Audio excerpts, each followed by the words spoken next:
The first mini expansion is finally out for Pokemon TCG Pocket, so let's review every card and rank them. Exeggutor can now charge a Grass-type energy for one colorless, allowing Exeggutor EX or the new regular one to be played in any deck.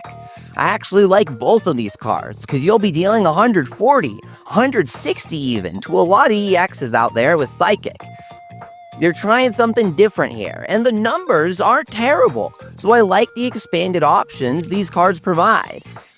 Now, Exeggutor's 4 energy cost gets a lot more viable when you look at Serperior, whose new Jungle Totem ability doubles the effectiveness of Grass energy attached to your Grass-type Pokemon. I don't like how slow and draw-dependent long evolution lines are in TCG Pocket, but that doesn't stop Serperior from being a fantastic card thanks to his enormous payoff. Serperior makes all past and future Grass-type decks a lot faster. Cards such as Lilligant gain massive value when Grass energy attachments become doubled. Gardevoir defines some Psychic-type decks, so Serperior will do the same for Grass. Snivy and Servine are super weird cards, with Servine's 80 HP barely improving upon Snivy's 70. You're just not supposed to be using these cards outside of the bench, so they're basically designed to encourage that. Serperior is good enough to make pulling Snivy and Servine a decent experience as long as you don't have too many. Celebi EX, the only immersive art of this expansion, has only one attack: Gambling. A 50 damage coin flip for each energy attached to him, which means Serperior doubles your coin flips. These two cards are clearly meant to be used together. He's gonna destroy people, and then they'll wail to try and use Celebi EX themselves, and then they'll flip all tails. That's Pocket. A 60 HP basic Pokemon that deals 20 damage for 1 energy. What card am I describing? The answer is half the cards in Pokemon TCG Pocket. Morlul upsets me because the first mini expansion already has dull cards. There are too many of these things. Shinotic deals guaranteed sleep for the gamblers out there, and Delmise grows in strength to deal 90 damage if you have 4 total Grass energy attached to him. Which sounds like a lot, but it's easy when Serperior doubles the value of all Grass energy on your Grass Pokemon. 100 HP is fantastic for a basic, so I love how fresh this card is overall. Ponyta deals 40 damage, if you're lucky, and I always am, so this card goes straight to Gambling tier. That's all it is. Same with the new Rapidash, but honestly, it might be worth running one of this new Rapidash in a Blaine deck. It can still deal 40 damage consistently, but for the cost of 1 extra energy, you can gamble for 60 more damage. Combined with Blaine, you're taking out a lot of powerful cards like Pikachu EX in one hit, if you're lucky. Also, that art is beautiful. Magmar is another fantastic addition to Blaine decks with an 80 damage attack. His damage isn't high enough to deal with any huge targets, but he's a basic Pokemon and it only takes 2 energy. I like how reliable he is compared to Rapidash and Ponyta, so he gets big points from me. Larvesta is so cute, but putting that aside, 80 HP is big for an evolving basic. His evolution can snipe any of your opponent's Pokemon for 80 damage, even if they're hiding on the bench. Evolving Pokemon like Servine or Kirlia are helpless against this attack, but you do need to discard 2 fire energy in order to use it. With Moltres EX and a bit of luck, you'll be perfectly fine. I love this new Volcarona card, and the basic Larvesta is strong enough to survive an early hit. Naoki Saito is coming back with a Salandit, going from 10 damage to 50 if your opponent's active Pokemon is poisoned. Since the attack is a colorless energy cost, that does mean you can use this guy in a coughing deck. If you really wanted to? I mean, how else would you prepare poison for this attack? Oh right, by evolving into Salazzle, dealing 30 damage to poison your opponent's active after removing Venoshock from your move pool by evolving into Salazzle makes 0 sense, and 80 HP is way too fragile for a Pokemon that clearly wants multiple turns for a knockout, so thank you for designing this card and putting it in my packs. I like that the new Magikarp is trying something new with its Switch Out move, so that's something. And this Gyarados EX I pulled 3 of today, so I wish I had better things to say about him. But discarding a random energy out of all of them in play is just too random to reliably make a difference. Even if you manage to discard one of your opponent's energy cards instead of your own, would you actually manage to discard an energy that affects the game in a meaningful way? He's great for Misty Shees, I guess, but so are a lot of water types. 140 is big damage, and 180 HP is enormous at the moment, so Gyarados EX isn't too bad for gambling fans, but that effect is. The new Vaporeon is shrimply fantastic, with a reliably large 120 HP to supplement its perfect support ability.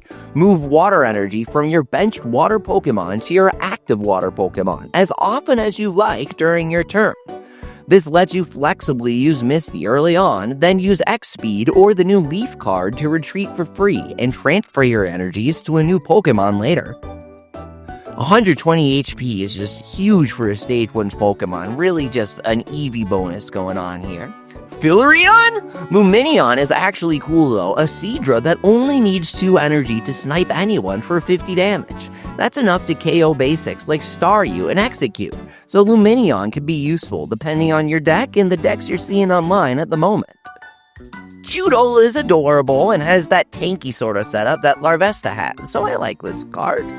Meanwhile, Dreadnought is just delightful for the gamblers out there, with a 50% chance to discard an energy from the Pokemon he attacks. Really not that good otherwise, of course. Way too many cards in Pokemon TCG Pocket, this gambling tier as I call them, are based on random chances, like drawing an evolution and landing a coin flip for a minor effect. That's why consistent decks like Pikachu EX are dominating. Speaking of which, Cramorant is basically built for people who love turn 1 Misty Cheese. Flip triple heads to KO the opponent's 60 HP basic with Dive after Mistying 3 energies onto Cramorant. Then make yourself invincible by flipping a 4th heads. Sounds difficult until someone does it to you online soon on turn 1. I love the new Pikachu basic because I run a Raichu in my deck for the situational Thunderbolt nuke. This guy is awesome because I'm always filling my bench for Pikachu EX anyways, so dealing 40 damage for a single energy is enough to take out many electric weak basics out there. This new Raichu drawn by one of my favorite artists is an interesting option, but 3 energy is a lot to ask. I like that he deals a decent chunk of 20 damage to your opponent's bench, but 60 is a little low for an evolution without access to Misty. I think he exists to make blue look better. This new Electabuzz is a super cool option for finishing up jobs that Pikachu or Zapdos couldn't fully deal with, so I might experiment with using it. 40 damage to any Pokemon without evolving is a lot better than Zebstrika. Joltik only has 40 HP, but I like the 30 damage attack that can take out Staryu. Its evolution is basically an alternative to Electrode, with the same energy cost, HP, and damage, but 1 retreat cost instead of free.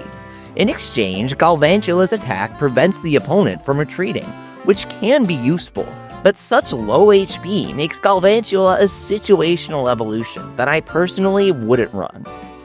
Dedenne coin flips for paralysis, which can be useful if you X-speed it to the bench and transfer its energy using Surge.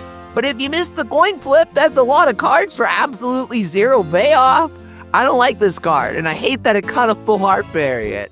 Mew EX is the highlight card of this set though, a tribute to my beloved Southern Islands mini expansion from the real-life TCG. So this guy's gotta be good. But wow, they juiced Mew EX up with 130 HP and only 1 retreat cost on the most unique move in the entire game.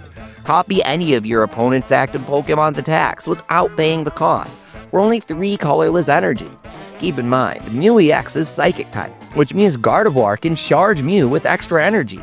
Mew EX is one of those cards that will only become more interesting as the game progresses, because it can copy the moves of any future cards that release as well, and you'll need to keep that in mind when facing Psychic decks from now on.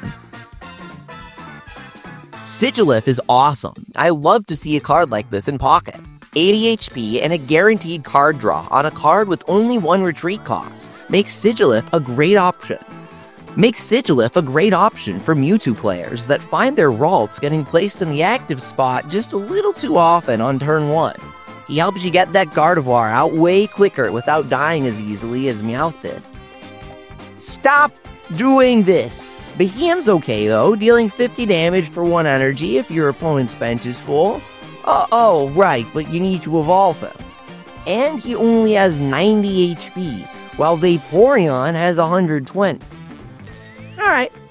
Flabebe deals guaranteed sleep without evolving for only 1 energy, so I already hate it. Floette heals 10 and deals 40 damage for only 1 energy, adding another creative entry to this line. And finally, Floors deals 20 damage from all of your Pokemon while dealing 80. It's a strong move overall, until you realize this is a Stage 2 Pokemon in a Psychic deck, which means it's probably already running Gardevoir. Seems tough to use in my opinion, but Floors is unique, and the new Raichu straight up loses against it, so it might be more valuable later on. Swirlix adds more needed fairy representation with no, and Slurpuff is certified filler as well. I'm so upset. I love Slurpuff. Gambling Mankey is my ideal card. 50% chance to deal big damage or literally do nothing at all. That's strategy at its finest. Primeape is garbage, I hate it. Geodude is meaty. Graveler is a reliable option. And Golem is a large 160 HP body that can decrease damage taken by 20 during the next turn, meaning this is a non-EX that can reliably survive a Mewtwo EX attack, even if they use Giovanni. But will you actually manage to evolve and draw your Brox in time before getting swept? I don't know, maybe you even prefer the previous Golem and, Aerodactyl EX introduces a new effect to Pocket with its ability Primeval Law, preventing your opponent from evolving their active Pokemon, because, Golem is such a quick deck, that's what you think when you think Golem. As long as Aerodactyl EX is in play, you can't evolve into that Golem if your Graveler's in the active spot. Its attack for 80 damage is nothing special, but it will KO many non-EX basic Pokemon.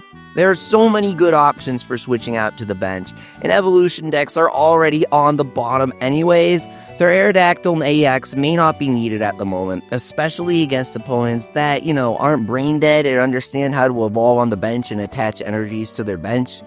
However, it's great that he exists in case you need him or need him later. But Marshadow is just a perfect example of why Aerodactyl EX isn't needed right now. Basic Pokemon are really strong. For only 2 energy, Marshadow deals 100 damage if one of your Pokemon was knocked out last turn. That hits for weakness against Pikachu EX, defeating him in 1 hit, no Giovanni. Marshadow is a fantastic card, and Fighting type definitely needed the boost with this expansion.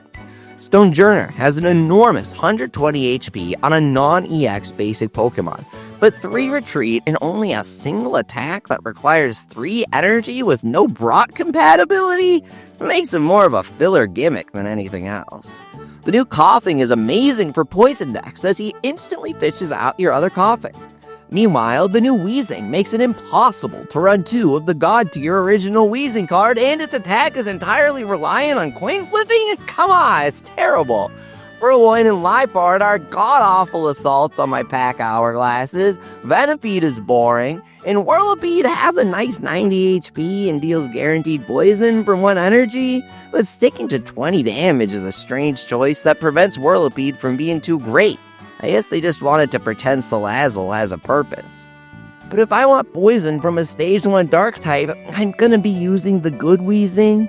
Scolipede is a Stage 2 Venoshock user that doesn't even deal more damage than Muk, so what's going on here?